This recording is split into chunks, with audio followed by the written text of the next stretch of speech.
ವಿಷ್ಣುವರ್ಧನ್ ನಾವು ಫ್ಯಾನ್ ರೀ. ಯಾರು ನೀವು ಹಿಂಗೆ ಒಂದು ಡೈಲಾಗ್ ಹೇಳಿ ವಿಷ್ಣುವರ್ಧನ್ದು. ಈ ಅಂಜದ ಎದೆಯಲ್ಲಿ ನಂಜೆ ಇಲ್ಲ ಬಗ್ಗುವಾಳಲ್ಲ.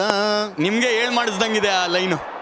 ತಲೆ ತಗ್ಗಿಸಿ ಬಾಳಲ್ಲ. ಇವ್ರು ಹಿಡೀಲಿ ಬಾಲ್ ಪರಲ್ಲ, ನೋ ಪ್ರಾಬ್ಲಮ್. ಈ ಫೀಲ್ಡಿಂಗ್ ನಡೀತಾನೆ ಇರುತ್ತೆ. ಆದರೆ ವಿಷ್ಣುದಾದ ಬಗ್ಗೆ ಮಾತಾಡಿದಾಗ ಆಪರ್ಚುನಿಟಿ ಭಾಳ ಕಡಿಮೆ. ಕರೆಕ್ಟ್. ಆ ಲಂಕೆಯ ಸುಟ್ಟ ಬೆಂಕಿ ಯಾವ ಕೇಡನು ಮಾಡಿಲ್ಲ, ಅದರ ಸೇಡನ್ನು ಬಿಡಲಿಲ್ಲ. ಇದು ವೈಟ್ ಗಡ್ಡ ಬದಲು ಚೂರ್ ಕೆಂಚ್ ಗಡ್ಡ ಆಗ್ಬಿಟ್ಟಿದ್ರೆ ಇನ್ನೂ ಒಂದು ಫೀಲ್ ಇರೋದು. ಈಗ ನೋಡೋಂಗಿದ್ದೀನಿ, ಸುಮ್ಮನೆ ರೀ ಮಾರ ನೀವು ಒಳ್ಳೆ ಚೆನ್ನಾಗಿರ್ತೀವಿ. ಎಲ್ಲರೂ ಹೀರೋ ಬಗ್ಗೆ ಮಾತಾಡ್ತಾರೆ, ವಿಲನ್ ಬಗ್ಗೆ ಮಾತಾಡ್ತಾರೆ. ಡೆಫಿನೆಟ್ ನಮಗೆ ವಿಜಯ್ ಸರ್ ಹೀರೋನೇ. ಯಾಕೆಂದ್ರೆ ಎಷ್ಟು ಕಲ್ತಿದ್ದೀವಿ, ಕಲಿಯೋದು ಒಂದ ಎರಡ, ಸಾಕಷ್ಟು ಕಲ್ತಿದ್ದೀವಿ ವಿಜಯ್ ಸರ್ ಇಂದ. ಡೆಫಿನೆಟ್ ಆಗ್ಲೂ ಕಲ್ಸೋರು ಹೀರೋ ಆಯ್ತಾ. ಏನು ಲೈಫ್ ಲೆಸನ್ಸ್ ಕಲ್ಸೋರು ಹೀರೋ ಸರಿನಾ, ಅದನ್ನು ಬಡ್ದು ಎಬ್ಸೋರು ವಿಲನ್. ಅವ್ರು ಬಡ್ದು ಎಬ್ಸಲ್ಲ, ಅವರು ಕಲಿಸ್ತೀನಿ ಅಂತ ಹೇಳ್ತಾ ಇದ್ದಾರೆ. ಅಲ್ಲ, ಸೂಪರ್ ಆಗಿ ಹೇಳಿದ್ರಿ. ಆಮೇಲೆ ಇನ್ನೊಂದೇನು ಗೊತ್ತಾ, ನಾನು ಅಬ್ಸರ್ವ್ ಮಾಡಿರೋದು ಎಲ್ಲ ಜೂನಿಯರ್ ಯಾರ್ಯಾರು ಕರ್ನಾಟಕ ರೆಪ್ರೆಸೆಂಟ್ ಮಾಡಿದಾರೋ ಎಲ್ಲದು ಆಲ್ಮೋಸ್ಟ್ ಆಲ್ ಇದೇ ಥರ ರೆಸ್ಪೆಕ್ಟ್ ಇಟ್ಟಿದ್ದೀರಾ ನೀವು. ಅದಕ್ಕೊಂದು ವಿಲನ್ಗಳು ಕಂಡ್ರೆ ಭಯ.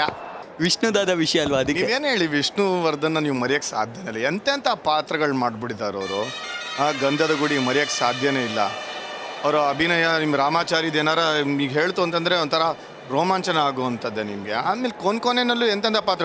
ಆದರೆ ನನಗೆ ಒನ್ ಆಫ್ ಮೈ ಫೇವ್ರೆಟ್ ಪಾತ್ರ ಮಾಡಿದ್ದು ಅಂತಾರೆ, ನೀವು ನಂಬಕ್ಕೆ ಆಗಲ್ಲ. ಸಣ್ಣ ಪಾತ್ರ. ಯಾವುದು ಸರ್ ಅದು ಸಣ್ಣ ಪಾತ್ರ? ಈ ಬಂಧನನ ಅಲ್ಲ, ನೀವು ನೋಡಿದಿರಲ್ಲೋ ಗೊತ್ತಿಲ್ಲ, ಗುರು ಶಿಷ್ಯರು ನೋಡಿದ್ದೀನಿ. ಏನು ಕಳ್ಕಳಿ ಆಗಿದ್ದಾರೆ ಗೊತ್ತಾ. ಅದರಲ್ಲಿ ಒಂಥರ ಕಿಂಗ್ ಥರನೇ ಇರೋದು ಟ್ಯಾಲೆಂಟ್. ನೀವು ಅದನ್ನು ಥಿಯೇಟ್ರಲ್ಲಿ ನೋಡಿದ್ರಿ? ಅವರೆಲ್ಲ ಥಿಯೇಟ್ರಲ್ಲೇ. ನಾವು ಫಸ್ಟ್ ಡೇ ಫಸ್ಟ್ ಶೋ ಹೋಗಿ ಬ್ಲ್ಯಾಕಲ್ಲಿ ತಗೋತಾ ಇದ್ವಿ.